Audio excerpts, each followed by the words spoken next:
tous, j'espère que vous allez bien. Aujourd'hui, je vous retrouve pour une nouvelle vidéo que j'étais très impatiente de vous faire. Je vais vous montrer en fait comment, ma méthode de comment je scelle les tétines de mes biberons pour qu'il y ait zéro fuite.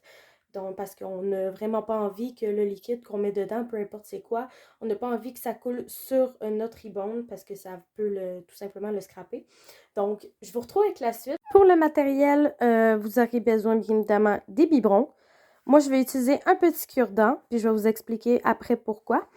J'utilise cette colle au silicone, puis il y en a plusieurs couleurs, fait que prenez le transparent. C'est ce que je conseille le mieux pour que c'est comme ça passe inaperçu pour le biberon.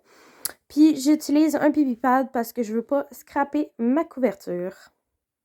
Bon, pour commencer, je vais vous expliquer pourquoi j'utilise un cure-dent au lieu de, en fait, couper, parce qu'ici, on a des petites lignes, fait qu'on peut couper de différentes façons.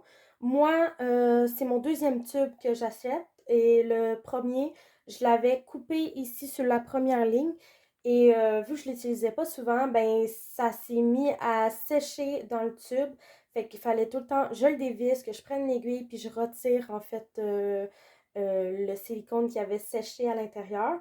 Donc, c'est un peu galère. Fait que pour ça, je vais utiliser un cure-dent. Donc là, je vais vous faire un avance rapide.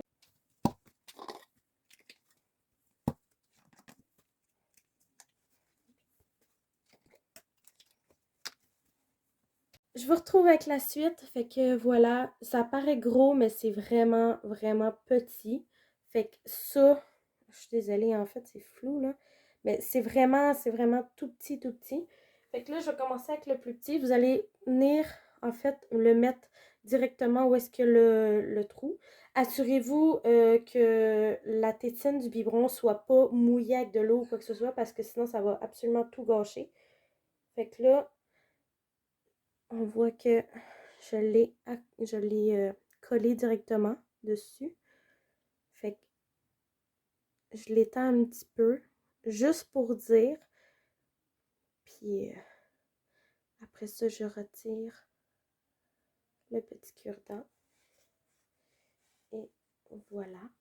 Fait que c'est ni vu ni connu. Fait que ça fait beaucoup plus réaliste. Comme ça, au moins, on voit pas. Fait que voilà. Et je fais pareil avec les autres biberons. Voilà, je vous retrouve pour la suite. Fait qu'on est le lendemain. Fait que là, chacun des biberons, je vais les tester avec de l'eau froide pour commencer. Puis après, on va finir avec l'eau chaude. Je fais tout le temps ça par précaution. Fait que je mets vraiment pas beaucoup d'eau, là. C'est juste pour dire qu'il y en a.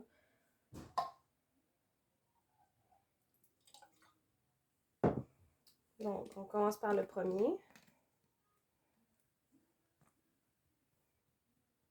On peut faire ça comme ça.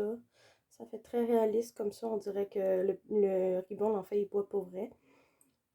Donc, c'est 100% scellé. Après ça, je remets l'eau dedans parce que je n'ai plus besoin. Ensuite, on va essayer celui-ci. Même chose. Et il ne coule pas. Et celui-ci.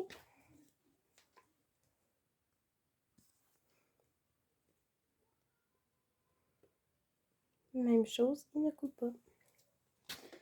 Et maintenant, le moment attendu. Maintenant, j'ai mis l'eau chaude. Aucune fuite, puis l'eau est quand même assez chaude, là, elle est quasiment brûlante. Même chose pour lui. Et même chose pour lui. Et voilà. Donc voilà, c'est tout. Fait que j'espère que vous avez aimé ma vidéo. Sur ce, je vous dis à la prochaine!